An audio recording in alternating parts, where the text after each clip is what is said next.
ఎందుకు ఏడుస్తున్నావు? అమ్మ చచ్చిపోయింది. ఏడవకు, నేనున్నాక.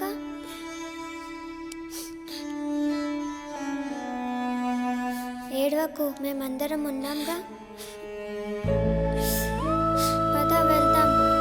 క్లాస్ స్టార్ట్ అవ్వడానికి ½ టైం ఉంది. నువ్వు ఏడుస్తే నాకు కూడా బాధగా ఉంది. రా వెళ్దాం.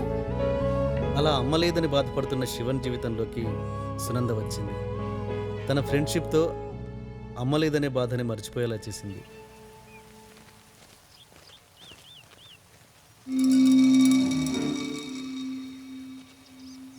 సిక్స్త్ క్లాస్ నుంచి వాడుతూనే ఉంది కదరా.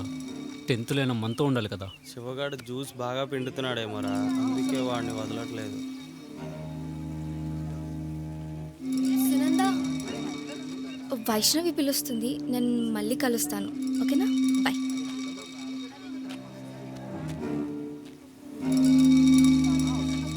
సునంద ఏంట్రా ఈ మధ్య కసక్కులా తయారవుతుంది? శివగాడు ఇంజెక్షన్ ఇస్తున్నాడేమోరా.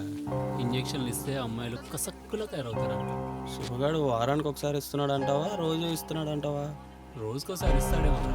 అంతే అంటావా?